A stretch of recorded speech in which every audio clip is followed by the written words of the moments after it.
તીર્થં કરુણા મુખકમલથી વહેતી નિયમન સરસ ગણધરણી વિચાર પ્રજ્ઞા સૂત્રરૂપે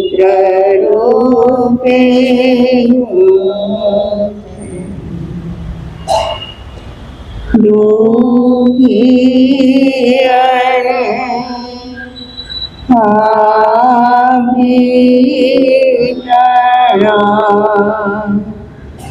દુઃખ પાવને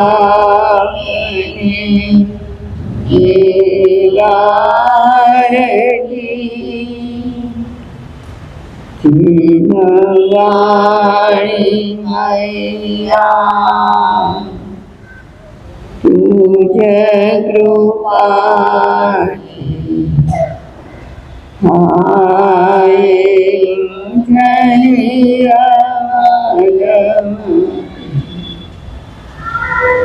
ચિન્હવાણી મૈયા તુજ કૃપાથી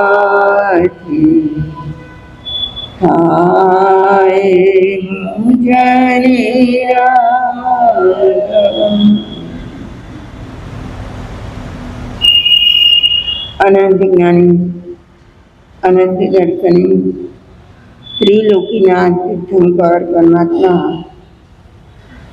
શ્રમણ ભગવાન મહાવીર સ્વામીના શ્રી ચરણોમાં આપણી સર્વના મારા તમારા અનંત અનંતકારી સર્વ ગુરુ ભગવંતોના શ્રી ચરણોમાં આપણે સૌની ભાવના ગુરુની માયા પૂજ્યવરા મુક્તલિંબાય મહાસિદ્ધિજીના શ્રી ચરણોમાં આપણે સૌની ભાવના અનંત જ્ઞાની પરમાત્માએ જગતના સર્વ જીવોના આત્મકલ્યાણ માટે આગમોની પ્રરૂપના કરી. આગમના પ્રત્યેક શબ્દો વિચારવા યોગ્ય, જાણવા યોગ્ય, આચરવા યોગ્ય છે. અહીં તો આપણા આચાર્ય રત્નાકર સુરી આગમને અનુરૂપ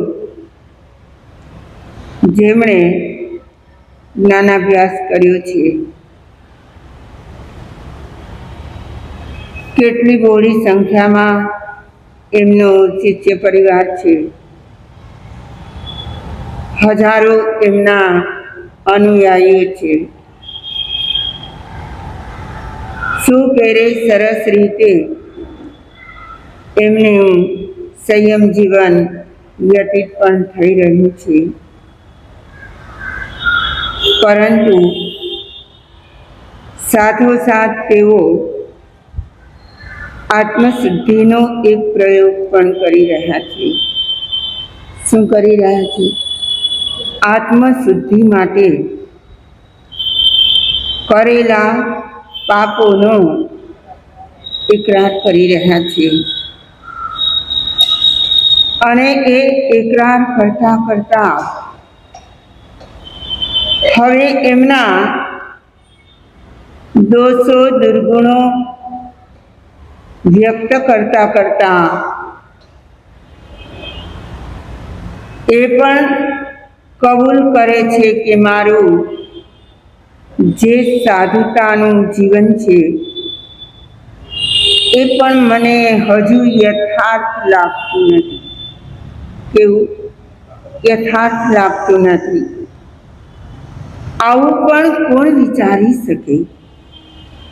હા, મારો આત્મા હજી અશુદ્ધ છે, મારા આત્મામાં ઘણા દોષો દુર્ગુણો છે, મારું આ વર્તમાન જીવન પણ હજી વ્યવસ્થિત બન્યું નથી એવું પણ કબૂલ કરવું સહેલું છે? કબૂલ કરવું સહેલું નથી. આચાર્ય શ્રી પરમાત્મા સમક્ષ કહી રહ્યા છે, ઠગવા વિભુ આ વિશ્વને વૈરાગ્યના રંગો ધર્યા ને ધર્મના ઉપદેશ નંજન લોકને કરવા કર્યા. મેર્યાવણ્યો બાદમાં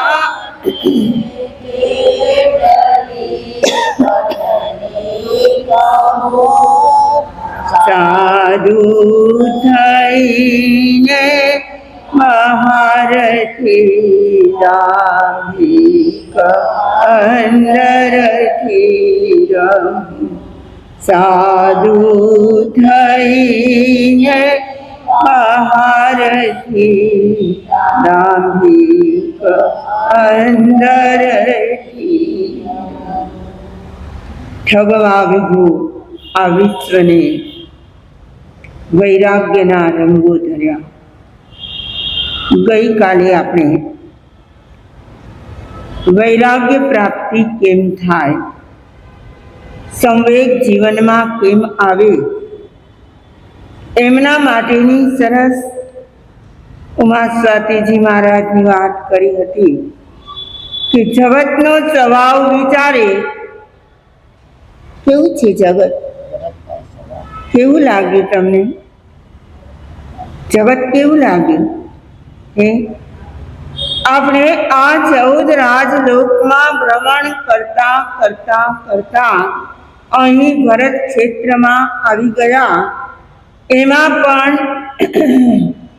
વર્તમાન દુનિયામાં એશિયા ખંડમાં, એમાં એ ભારત દેશમાં અને એમાં પણ મુંબઈમાં આવ્યા અને ઘાટકોપરમાં આવ્યા. જગત કેવું લાગ્યું? જગત આપણને કેવું લાગ્યું? જાણવા જેવું, માણવા જેવું, અનુભવવા જેવું કેવું લાગ્યું? કહે છે જગતના સર્વ જીવો એવું ચિંતન કરે કે આ જગત ક્ષણિક છે. જગતના સર્વ પદાર્થો, સર્વ વ્યક્તિઓ ઘડી બે ઘડીના છે. કેવા છે? આજે છે, અત્યારે છે અને અલ્પ સમયમાં એ ન પણ હોય એવું બને કે ના બને? એટલે પેલી પંક્તિમાં કહ્યું છે, વિદ્યુત લક્ષ્મી પ્રભુતા પતંગ આયુષ્ય એ તો જલના તરંગ. પુરંદરી ચાપ અનંગ રંગ શું રાચીએ જ્યાં ક્ષણનો પ્રસંગ. શું કહે છે? કેવી મજાની પંક્તિ છે. એક પંક્તિને વિચારતા વિચારતા મેડિટેશનમાં લાગી જઈએ તો કલાક 2 કલાક ક્યાં ચાલી જાય? શું કહે છે? આ જગત કેવું છે? વિદ્યુત લક્ષ્મી. લક્ષ્મી મળી તો વીજળીના ચમકારા જેવી. ઘણાને અનુભવ થયા હશે, લાખોની સંપત્તિ આમ ફટાક કરતા ચાલી જાય, ના જાય? વિદ્યુત લક્ષ્મી, વીજળીના ચમકારા જેવી લક્ષ્મી છે. પ્રભુતા પતંગ, પ્રભુતા એટલે સત્તા, એ પતંગના રંગ જેવી, હળદરના રંગ જેવી. કેવી? એ પણ ઉડી જાય, તડકે રાખો એટલી જ વાત, સત્તા પણ કાયમી હોય. પ્રભુતા પતંગ આયુષ્ય એ તો જલના તરંગ. આયુષ્ય કેવું? પાણીની લહેર હજુ તો આવી રહી છે. આપણે નજર કરતા હોઈએ ને થોડી વારમાં એ પસાર પણ થઈ જાય. આયુષ્યના તરંગો પણ કેવા છે હે. આહા, આપણને એમ થાય કે હજુ તો ગઈકાલે પેલા ભાઈ અહીં જતા આવ્યા હતા અને આજે નથી. આવું બને કે ના બને? આયુષ્ય એ તો જલના તરંગ, પુરંદરી ચાપ અનંગ રંગ. કામ વાસનાના રંગો પણ અલ્પ સમયના છે. પુરંદરી જેવી સ્ત્રી મળી હોય. પુરંદરી કોને કહેવાય? ઇન્દ્રલોકની જે ઇન્દ્રાણી હોય એનું નામ છે પુરંદરી. એવી સ્ત્રી મળી હોય ઇન્દ્રાણી જેવી, પણ કામ ભોગના બધા ક્ષણો અલ્પ હોય છે. પુરંદરી ચાપ અનંગ રંગ. હવે કહે છે શું રાચીએ જ્યાં ક્ષણનો પ્રસંગ. ક્યાં રાચવાનું છે? જગતમાં જો રાચતા હોઈએ તો વિચારવાનું છે કે આ બધું મળ્યું છે તે કેવું મળ્યું? કેવું મળ્યું? બધું ક્ષણિક છે અને તે છતાંય આપણે કેટલો મદાર બાંધીને શાંતિથી સૂઈ જઈએ છીએ. નથી સૂતા? આ છે જગતનું સ્વરૂપ. તો સામે આચાર્ય ઉમા સ્વાતીજી કહે છે કે જો તમારે વૈરાગ્ય જગાવવો હોય તો કાયાની ચિંતવના કરવાની. પણ કાયાની ચિંતવના કરીને શું કરીએ? માથું દુખે છે, પગ દુખે છે, હમણાં કમરમાં જરાય મજા નથી. હા, આવું ચાલ્યા જ કરે. આને કાયાનું ચિંતન કહેવાય? હે, આને કાયાનું ચિંતન કહેવાય? બીપી વધી જાય છે ને ઘટી જાય છે ને. હા, પણ કાયાનું ચિંતન એટલે શું? ઇમમ શરીરમ અનિચમ અસૂઈ સંભવમ અસાસયાવાસમેણમ. શું કહે છે? નિર્ગ્રંથ પ્રવચનની ગાથા છે.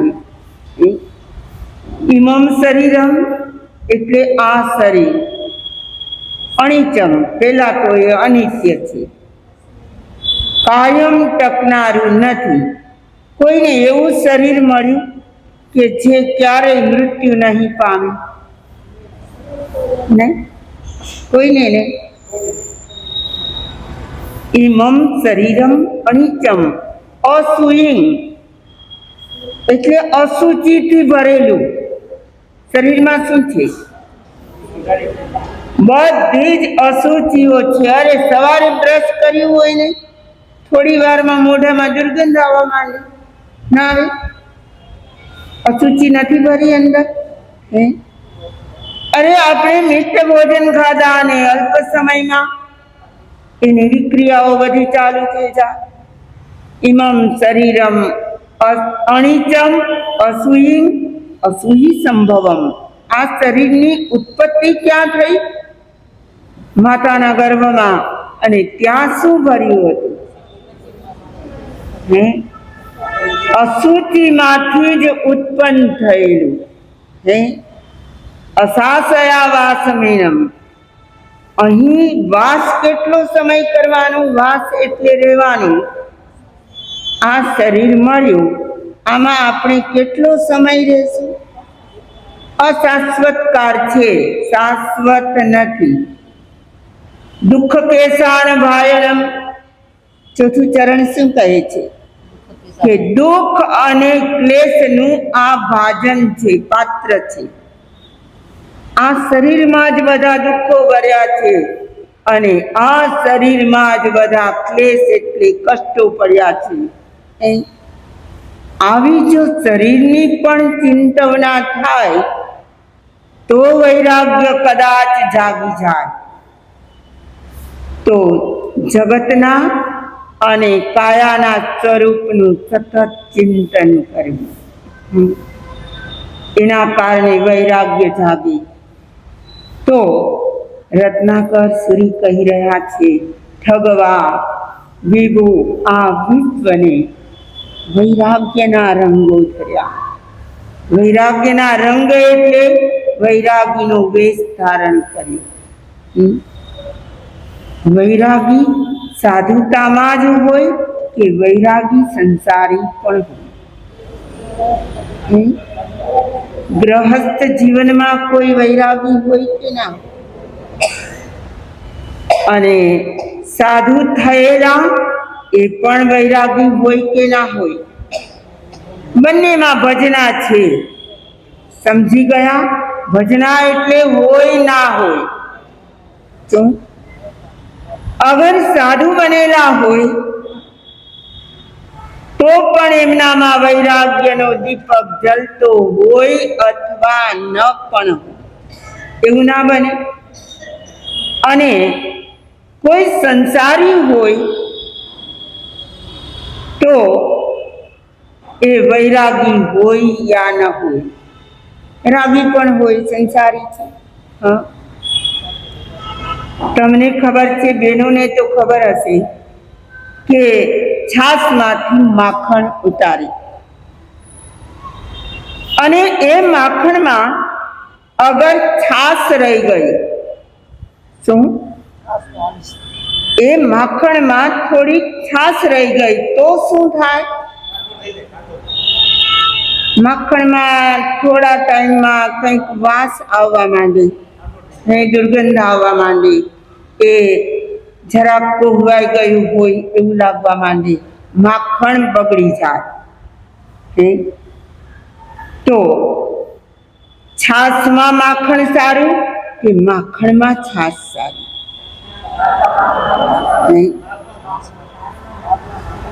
તમે છાશનો ગ્લાસ ભરીને પીવાની તૈયારી કરતા હો ને ઉપર જો થોડું થોડું માખણ હોય તો તમને ગમે કે ના ગમે?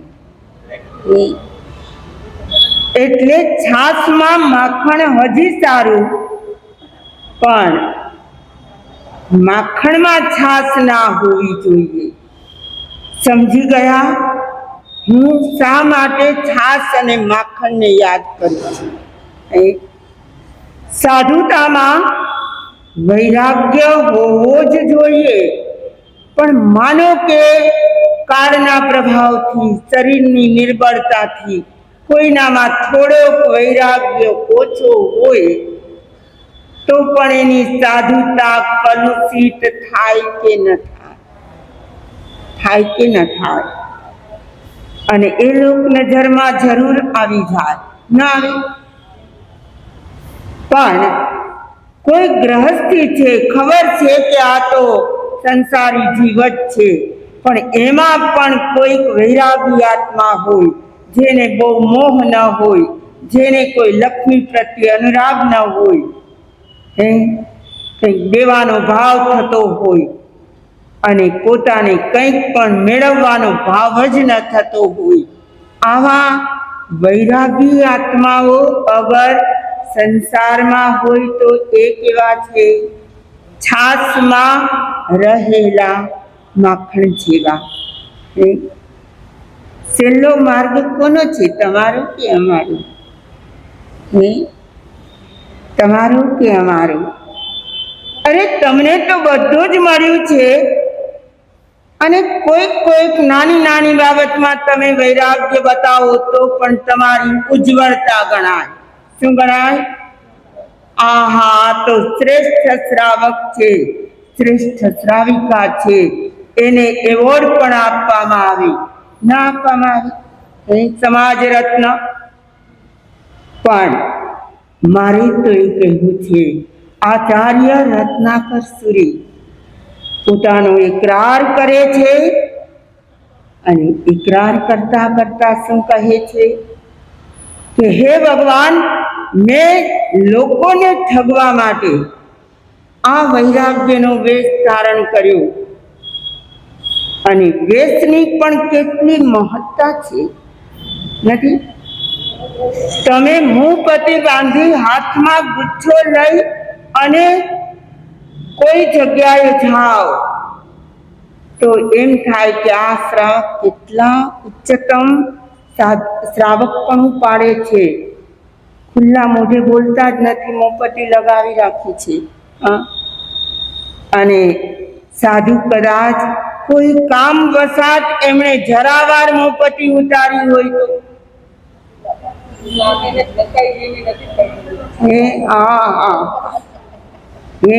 શું કહી દે?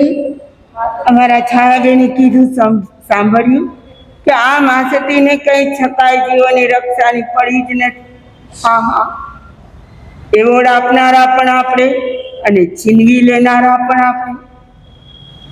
મારે તો એ કહેવું છે, આચાર્ય રત્નાકર શ્રી પોતાનો જ ઇકરાર કરે છે, ઠગવા વિભુ આ વિશ્વને વૈરાગ્યના રંગો ધર્યા. અને કોઈને પણ જ્યારે પ્રશંસાના નામે કે નિંદાના નામે કંઈ પણ કહેવું હોય તો કહેનારની પણ યોગ્યતા જોઈએ. શું જોઈએ? કયો શ્રાવક કહી શકે કે આ સાધુ બરાબર નથી? કયો શ્રાવક કહી શકે? પોતે પોતાના 12 વ્રતો નિષ્ઠાપૂર્વક આનંદ કામદેવ જેવા પાડતા હોય એનામાં યોગ્યતા છે. અને એ પણ કહેવાની સ્થિતિ, સમય, સંજોગ બધું જોઈને દીર્ઘદ્રષ્ટિ વાપરીને કહે, બધાની વચ્ચે ના કહે. તો આ તો આચાર્ય સ્વયં કહી રહ્યા છે. બીજા શું કહે? હું જ કહી દઉં કે મારા કેટલા દુર્ગુણો છે. ઠગવા વિભુ આ વિશ્વને વૈરાગ્યના રંગો ધર્યા. અને આગળ શું કહે છે? ને ધર્મના ઉપદેશ રંજન લોકને કરવા કર્યા. લોકરંજન માટે. કોના માટે? બીજાને ધર્મ પમાડવા માટે ધર્મ ઉપદેશ હોય છે. તેના માટે કે બીજા કંઈક સમજે, કંઈક અધર્મથી ધર્મ તરફ વળે, ધર્મથી સન્મુખ થાય. તમને ખબર છે, અમારી મહિલા શિબિરમાં વિષય કયો છે? ધર્મની સન્મુખ થવાના કારણો. કયા? ધર્મથી સન્મુખ થાઓ એમના માટે સંતોનો ઉપદેશ એ છે. અહીં આચાર્ય શ્રી કહે છે લોકરંજન માટે. બીજાને ખુશી થાય, આનંદ થાય, બધા વખાણ કરે, આ માસતી તો બહુ જ્ઞાની, ફલાણા સંત તો બહુ જ્ઞાની, પ્રવચન બહુ સારું સારું સારું કહી દે અને સાધુ સાધી ફૂલાતા જાય. શું થાય? મારા જેવા હોય ને ફૂલાતા જાય. એમ થાય કે આહા આપણી તો બધે પ્રશંસા થવા લાગે. લોકરંજન એ ધર્મ ઉપદેશનો ઉદ્દેશ ના હોવો જોઈએ. તેનું લોકને રંજન કરવું એટલે કે લોકરંજનમાં જ રહી જવું એ કંઈ ધર્મ ઉપદેશની સાર્થકતા નથી. પણ જેનામાં અંતરમાં વૈરાગ્ય હોય, શું હોય? વૈરાગ્યનો ભાવ એમને જાગ્યો હોય અને પછી સાધુતા સ્વીકારી હોય, એવા સામાન્ય અમારા જેવા સંતો સાધ્વીજીઓના ઉપદેશથી પણ ક્યારેક કોઈકને એકાદ ટકોર લાગી જાય અને કદાચ એમનું જીવન બદલાઈ જાય તો પણ સંતોએ પોતાએ અહમ કરવાનો નથી. વાણી તો કોની છે? ઉછીની લીધેલી ભગવાનની વાણી. ઉછીની લીધેલી એ ભગવાનની વાણી અમે બોલી રહ્યા છીએ. બીજું શું છે અમારામાં? એ તો ધર્મના ઉપદેશ લોકરંજન માટે હોતા નથી. અંતરમાં વૈરાગ્યનો દીપક જલતો રહેવો જોઈએ. તમને ખબર છે, એક રહસ્યવાદી સંત થઈ ગયા. બધાને એમનું નામ આવડે છે, કબીરદાસજી.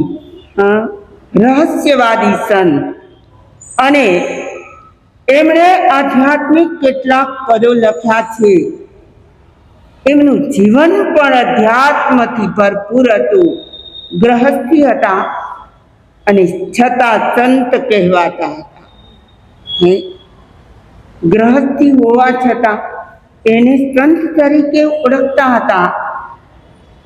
અને એમની પાસે આવનારો વર્ગ અનુયાયીઓ કેટલીક કિંમતી વસ્તુઓ પણ એમને અર્પણ કરવા, ભેટ ધરવા માટે લઈ આવે, આગ્રહ કરે. પણ કબીરદાસજી શું કહે? મારે આની જરૂર નથી. પણ કોઈ વધારે ભક્તિભાવથી આગ્રહ કર્યા જ કરે, લો ને લો, મારી આટલી ભેટ સ્વીકારો. અને કબીરદાસજી જવાબ દીધા કરે, પણ અમે સંત છીએ, અમારે આ વસ્તુની શું જરૂર છે? એમ કરીને એમની ચર્ચાઓ ચાલે. પેલા આગ્રહ કર્યા કરે અને કબીરદાસજી ના પાડ્યા કરે. આ વસ્તુને એના એક પુત્ર, કબીરદાસજીનો પુત્ર હતો કમાલ, એ જોયા કરે. હવે વિચારજો કે કબીરદાસજી તો ના પાડીને ગમે તેમ સામી વ્યક્તિને સમજાવીને એની વસ્તુ ભેટ તરીકે લે નહીં. સમજાવી દે, નથી જોઈતી, નથી જોઈતી.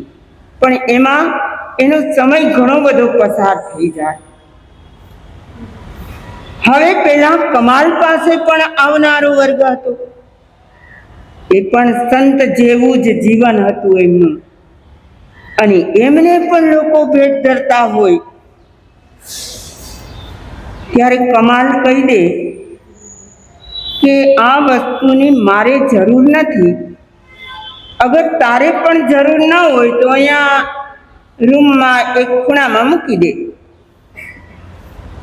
અને આવનાર વ્યક્તિ એ વસ્તુ મૂકી પણ દે. અને એમ કરતા કરતા એકવાર કાશીનો મહારાજા એ પણ કમાલ પાસે આવ્યા અને એક કિંમતી હીરો લાવ્યા છે કે આજ તો મારે ગુરુ કમાલને આ હીરો અર્પણ કરવો છે. એટલે ખૂબ આગ્રહ કરે છે અને એમને કહ્યું કે હીરો અમારે સંતને શું જરૂર છે, તમે પાછો લઈ જાઓ. પણ એ મહારાજા એકદમ મક્કમ છે, મારે તો હીરો દઈને જ જવું છે. 2 વાર, 3 વાર, 5 વાર એમણે આગ્રહ ચાલુ રાખ્યો. ત્યારે કમાલે કહી દીધું કે પેલા ખૂણામાં બધી નકામી વસ્તુઓ પડી છે ને, એમાં નાખી દો. પણ રાજાનું મન ન માન્યું. એ હીરો નાખતા કે આમનામ નાખી દેવાય, હીરાને કેવી રીતે રાખો? તમારા ઘરે હીરાના દાગીના હોય, ક્યાં પડ્યા હોય? ચપ્પલ રાખવાની જગ્યાએ નહીં. હા, એના માટે તિજોરી પણ હોય ને એના માટે બેંકના તમારા લોકર પણ હોય. પણ એટલે રાજા વિચારે છે કે આમ કાંઈ નાખી થોડા દેવાય. એટલે એમણે એક કપડામાં એને વીંટાળ્યો. પછી એ ખૂણામાં ગયા. સાવ અટાલા જેવી વસ્તુઓ બધી પડી હતી. એમાં પણ એમણે નીચે એ હીરાની પોટલી સરકાવી દીધી કે કોઈનું ધ્યાન ન પડી જાય, કોઈ લઈ ન જાય. અને એ મૂકીને ત્યાંથી રવાના થઈ ગયા. પણ એમને થયું કે કબીરદાસજી તો લેતા જ નથી અને આ કમાલે લીધો તો ખરો ને. જો માનવનું મન કેવું છે, એમને આપવું છે, ભાવ છે, ભક્તિ છે, બધું જ છે, અને છતાં કમાલ માટે શું વિચાર્યું? આમને લઈ તો લીધો ને, મૂકવાનું પણ કીધું તો ખરું ને. એટલે અંદરમાં લેવાના ભાવ હોય. શું કહે? મનમાં શું વિચારે? કે અંદરમાં લેવાના ભાવ હોય ને બતાવે છે કે અમારે એની જરૂર ના હોય, અને ફરી એનું ટેસ્ટિંગ કરવા માટે જો દુનિયાના લોકોને ટેસ્ટિંગ પણ બહુ કરવા કે આ કેટલામાં છે. એટલે એણે તપાસ કરી. 6 મહિના પછી પોતે જ આવ્યા અને કહે છે, પેલા ખૂણામાં મેં હીરો રાખ્યો તો ગમ્યો તમને? કોને કહે? કમાલને. તમને ગમ્યો? કમાલ શું જવાબ આપે?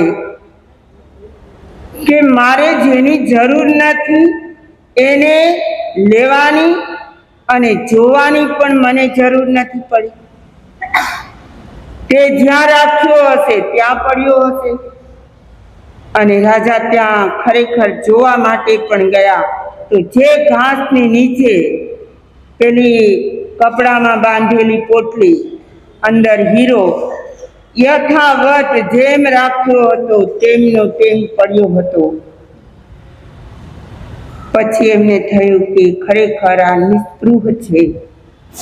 પણ હવે મારે પૂછવું છે કે કબીર વધારે અનાસક્ત કે કમાલ વધારે અનાસક્ત? હે, કબીર વધારે અનાસક્ત કે કમાલ?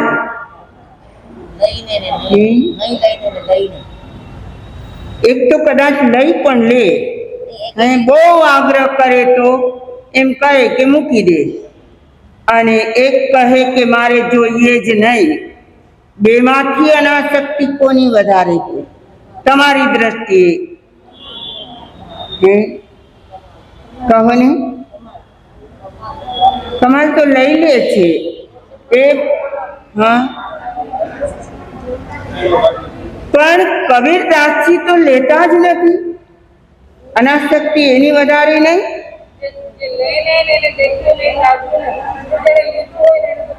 હા, કમાલે લેવાનું ના શું કામ પાડે? પેલા તો કહે કે મારે જરૂર નથી, અને પછી પેલાનો બહુ આગ્રહ હોય તો એ એવું વિચારતા કે એમાં રકઝક કરવામાં સમય શું કામ ગુમાવવો? જો વિચારો સાધુતા શું હોય છે. ભગવાન કહે છે સમયમ ગોયમ માં કમાયે. એ વાત સાધુના જીવનમાં હોવી જોઈએ તો ખરી, પણ હોય કે ના હોય? હોય કે ના પણ હોય, પણ કમાલ શું વિચારે? એવી રકઝકમાં એ શું ટાઈમ પસાર કરો? એને દેવો છે મૂકી દે, અને લઈ જવો હોય તો લઈ જા. બોલો, હવે કહેશો કોણ વધારે અનાસક્ત? કમાલ વધારે અનાસક્ત. પેલા તો ના પાડીને પણ ગર્વાન્વિત થાય કે મેં એની વસ્તુને હાથ ન અડાડ્યો, ના પાડી દીધી.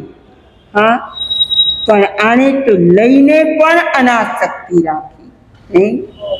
પેલા શાયર કહે છે, ખબર છે? રૂપ જોયું જ ના હોય. કોણ? રૂપ જોયું જ ના હોય એ ત્યાગ શું કરવાના? હાથમાં ગ્લાસ હોય અને પ્યાસને રોકી રાખે, એને ત્યાગી કહેવાય. શું? હાથમાં ગ્લાસ હોય, હાથમાં ગ્લાસ ના હોય તો પ્યાસને સૌ કોઈ રોકી રાખે છે, પણ હાથમાં ફૂલ હોય અને શ્વાસને રોકી રાખે છે. સમજાણ? રૂપ જોયું જ ના હોય એ ત્યાગ શું કરવાના? હાથમાં ગ્લાસ ન હોય તો પ્યાસને સૌ કોઈ રોકી રાખે છે. સગવડતા જ ના હોય, શું કરે? પણ હાથમાં ફૂલ હોય અને શ્વાસને રોકી રાખે. શું કરે? સુગંધ લેવી જ નથી. આને ત્યાગ કહેવાય, આને વૈરાગ્ય કહેવાય. પણ હજુ એનાથી આગળ વધીએ, ત્યાગ અને વૈરાગ્ય. શું બેમાં કોણ ચડે? ત્યાગ અને વૈરાગ્ય, આ બેમાં કોણ વધારે ચડ્યાતું? ભલે ને આપણને લાગે કે ત્યાગ એ પણ એક જાતનો વૈરાગ્ય છે, વૈરાગ્ય આવે ત્યારે વસ્તુ છૂટે. ત્યાગ આવી જાય છે. હા, ત્યાગ અને વૈરાગ્ય. અહીં તો પેલી શાયરીમાં શાયરે શું કીધું? હાથમાં ફૂલ હોય ને શ્વાસને રોકી રાખે, એટલે રોકી રાખવામાં પણ એનો ઉપયોગ થોડોક જોડાય. શું સમજાણું? એના કરતા વૈરાગ્ય હોય, એને ફૂલ મૂકો કે અત્તર રાખો, એને સુગંધ સાથે લેવા દેવા જ નથી. કોણ ચડે? ત્યાગ કે વૈરાગ્ય? ત્યાગ કે વૈરાગ્ય? અને આચાર્ય શ્રી કહે છે આવો વૈરાગ્ય. રત્નાકર શ્રી કહે છે મા બાપના સંસ્કારો, ગુરુજનોએ ધર્મોપદેશ આપ્યો, મારો અંતરનો વૈરાગ્ય જાગ્યો અને મેં સાધુતા તો સ્વીકારી લીધી. પણ મને લાગે છે કે આ સાધુતા લીધા પછી પણ શું કર્યું હતું? એમને રત્નોનો થોડોક મોહ રહી ગયો હતો ને, બધાને ખબર છે. તો એના કારણે મેં મારી સાધુતામાં જે જે દોષો લગાવ્યા એનો હું ભગવાન સમક્ષ એકરાર કરું છું. શું કરે છે? જો છોડી દીધેલી વસ્તુ પછી તો અંતે ત્યાગ તો કર્યો ને રત્નોનો પણ. છોડી દીધેલી વસ્તુ પણ એકવાર મેં સાધુતામાં એ સ્વીકારી, એનો અફસોસ કેટલો છે. એના એકરાર માટે આચાર્ય શ્રીએ આખી રત્નાકર 25ની રચના ઠગવા વિધું આ વિશ્વને, વૈરાગ્યના રંગો ધર્યા ને ધર્મના ઉપદેશ રંજન લોકને કરવા કર્યા. ઝાઝી પબ્લિક આવે, ઝાઝા લોકો આવે, એવો પણ જો અંદરમાં ભાવ પડ્યો હોય અને લોક રંજન કરી લો, લોકો મારી પ્રશંસા કરે, તો મારો ધર્મ ઉપદેશ પણ લજવાય. શું થાય? નિસ્તૃતાથી સ્વ પર કલ્યાણ અર્થે પ્રવચન શાના માટે હોય છે? માત્ર તમારા માટે નહીં. કોના માટે હોય છે? સ્વ પર કલ્યાણ માટે. અમે પ્રવચન કરીએ, અમારી પોતાની પહેલા સ્વાધ્યાય થાય કે ન થાય? અમારો લાભ પહેલો છે અને પછી એ શબ્દો બહાર આવે, એનાથી તમને જે સમજાય, જે આચરણમાં આવે એ તમારો લાભ છે. તો હજુ પણ આચાર્ય શ્રી આગળ આ જ પંક્તિને કેવી વિસ્તારશે એમાંથી મને અને તમને સમજાય.